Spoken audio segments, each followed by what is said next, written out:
అండి. ఎలా ఉన్నారు? బాగున్నారా? అయితే ఈ వ్లాగ్ వచ్చేసి ఏంటంటే అండి, మా ఆయన ఎగ్జామ్స్ కంప్లీట్ అయిన తర్వాత మాకు ఇంట్లో నుంచి ఒక విముక్తి కలిగిందనమాట. ఆ రోజు వచ్చేసి షాపింగ్‌కి బయలుదేరాం. మా ఇంటికి దగ్గరలో ఉన్న ఓ చిన్న షాపింగ్ మాల్‌కి.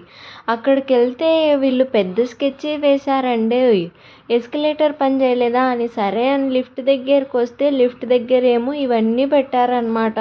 ఓ పిల్లయితే నాలాగా అందరు కంట్రోల్ చేసుకొని ఉంటారా? ఉండలేరు కదా!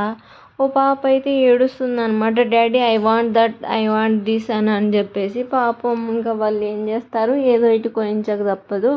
అయినా చెప్పడం ఏంటంటే ఇవాళ షాపింగ్కి వచ్చేసింది నా కోసం కాదండోయ్, మా ఆయన కోసం అనమాట.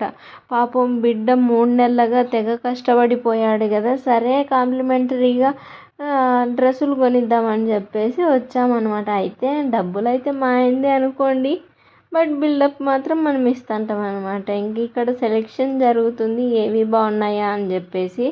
మా ఆయనకి ఒక పట్టాన నచ్చవండి, అన్ని బ్రాండ్లు చూసొస్తాడనమాట. కలర్సు అవన్నీ ఏవి బాగుంటే అది తీసుకుంటాడనమాట. మా ఆయన కొంచెం బ్రాండ్స్ పిచ్చి చాలా ఎక్కువే.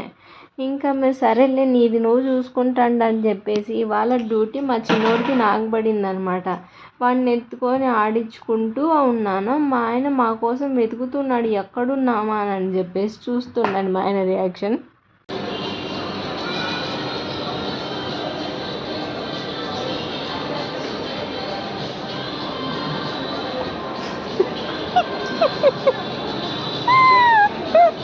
మా కోసం ఎదుగుతున్నావా? ఇట్లా ఎట్లా వచ్చినారు? మేము నువ్వు ఈడ చూసారా, అదే అనమాట సంగతి. మా ఆయన ముందరే ఉన్నాం కూడా మా ఆయన మమ్మల్ని పట్టించుకున్నంత షాపింగ్ చేశాడనమాట. బాగానే కొన్నాడు ఇవాళైతేను. ఇంకా సరే అని చెప్పేసి మా వాడికి ఎస్కలేటర్ ఆ రోజు అలవాటు అయ్యిందండి. అట్లీస్ట్ ఒక 10 సార్లు అయినా ఎక్కి దిగింటాం అనమాట. వాళ్ళ నాన్న షాపింగ్ చేసుకుంటూ ఉన్నాడా, నా డ్యూటీ ఇదే. లేకపోతే ఏడుస్తున్నాడు. సరే అని చెప్పేసి ఈడ దించి మళ్ళీ ఒక రౌండ్ ఎత్తుకొని పోయి మళ్ళీ ఎక్కించి మళ్ళీ దిగడం ఇదే సరిపోయిందనమాట. ఇంకా సరే అని చెప్పేసి హ్యాంబ్లెస్లోకి పిలిచిపోయినామా. వాడి ఎగ్జైట్మెంట్ చూడండి అసలు.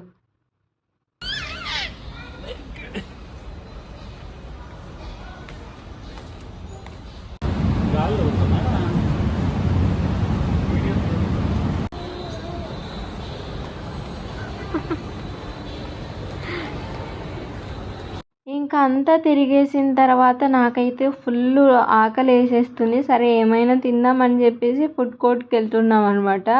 ఇక్కడ నాకు నచ్చుతాయండి, చాలా హైజీన్ అనిపిస్తుంది, బాగుంటాయని చెప్పేసి వచ్చిన ప్రతిసారి ఖచ్చితంగా ఏదో ఒకటి తింటూ ఉంటాం అనమాట. ఇంక ఇవాళ అయితేను మా చిన్నోడు ఏవైనా జ్యూసెస్ తాగుతాడేమో అని చెప్పేసి పైనాపిల్ జ్యూస్ ఆర్డర్ పెట్టాము. ఇంకా అలాగే పిజ్జా ఆర్డర్ పెట్టుకున్నాం అనమాట.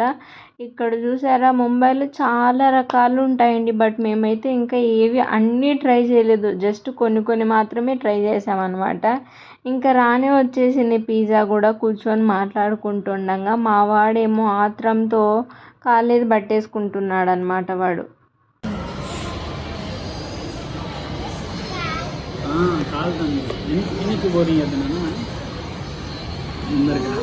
ఇంకా పిజ్జా తినేసి బిల్లింగ్ వేయించుకొని ఇంటికి వచ్చేసాము. తొందరగానే బయలుదేరాము కాబట్టి 7:30కి అంతా ఇంటికి వచ్చేసామన్నమాట.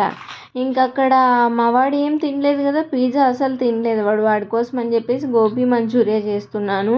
ఎప్పుడు ఈ క్యాలీఫ్లవర్లో అన్ని పురుగులు చూడలేదండి బాబు. ఈ క్యాలీఫ్లవర్లో పెద్ద పురుగులు 2 వచ్చాయన్నమాట. ఇంకా వాటిని ముందే ఉడకబెట్టేసుకొని వాటర్లో మంచిగా టేస్ట్ ఏమీ వేయలేదండి. దీంట్లో ఉప్పు, కారం, పసుపు అలాగే మైదా, కార్న్ఫ్లోర్ వేసి బాగా మిక్స్ చేసేసుకుంటున్నాను. ఇంకా కొంచెం సరిపోలేదు అని చెప్పేసి మళ్ళీ యాడ్ చేసేసుకుంటున్నాను అనమాట. ఈ పాయింట్ ఆఫ్ టైంలో మనం సాల్ట్ అవన్నీ సరిపోయా లేదా అని చెక్ చేసుకుంటే ఇంకా అయిపోయి ఫ్రై చేసేసుకొని. దీంట్లో గోబీ చేయడానికి ఎక్కువ టైం పట్టేది ఎక్కడ తెలుసా అండి, వీటిని నిదానంగా డీప్ ఫ్రై చేసేసుకోవాలి కదా. పచ్చిగా ఉంటే నేను ఇవాళ ఉడకబెట్టాను కాబట్టి తొందరగానే కంప్లీట్ అయిపోయిందనమాట. ఇంకొక సైడ్ ఏమో దాంట్లోకి వెల్లుల్లి అలాగే మిర్చి అవన్నీ కట్ చేసేసుకోవాలి కదా చిన్నగా. అదో పెద్ద పని అనమాట. ఇంకా అది కూడా కట్ చేసుకుంటూ ఓవైపు వేపించుకుంటూ ఉన్నాననమాట. మా చిన్నోడేంటంటే ఇలా జస్ట్ వేపిస్తే చాలు తినేస్తాడు. వాడికి సాసులు అవన్నీ అలవాటు లేదనమాట. తినడు సాస్ అవన్నీ వేస్తేను. జస్ట్ ఇలా పకోడీలాగా ఇచ్చేస్తాను. వాడంతకు వాడు తినేస్తూ ఉంటాడనమాట. ఇంకో టిప్ ఏంటంటే అండి, మనము ఇందాకనే ఆయిల్‌లో వచ్చేసి డీప్ ఫ్రై చేసుకున్నాం గదా! ఆయిల్ వెంటనే వేరే గిన్నెలో మార్చేసుకున్నామంటే, ఇప్పుడు నాది గోళం అయ్యింది గదా! ఇలా బ్లాక్‌గా అలా కాకుండా ఉంటాయంట బౌల్స్. మీరెవరైనా ట్రై చేయండి ఇలాగా.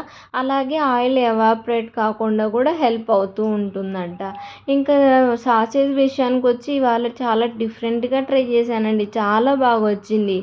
ఆయిల్ తీసుకొని ఆ గిన్నెలోనే గదా! ఇంకా ఆయిల్ ఏమి ఎక్స్ట్రా యాడ్ చేయలేదు. చిన్నగా కట్ చేసుకున్న వెల్లుల్లి, అలాగే మిర్చి వేసుకొని అవి కొంచెం వేగిన తర్వాత సోయా సాస్ కూడా వేసుకొని దాంట్లో వాటర్ యాడ్ చేసేసుకున్నాను అనమాట. వాటర్ బాగా బాయిల్ అయిన తర్వాత షుగరు, అలాగే సాల్టు, కారం, ఉప్పు, ఇంకా green chilli sauce, red chilli sauce వేసేసి అవి బాగా బాయిల్ అయిన తర్వాత నేనేమో ఈ గోబీ వేసేసుకున్నాను అంతేనండి. చాలా టేస్టీగా వచ్చింది. ఒకసారి ఇలా ట్రై చేయలేదంటే మీరు ముందు ట్రై చేయండి. ఇంకా అంతే అండి. గోబీ చూసారా ఎంత బాగుంది. ఇంకొంచెం కారం పడింటే బాగుండు అనిపించింది అంతే. చాలా బాగుంది.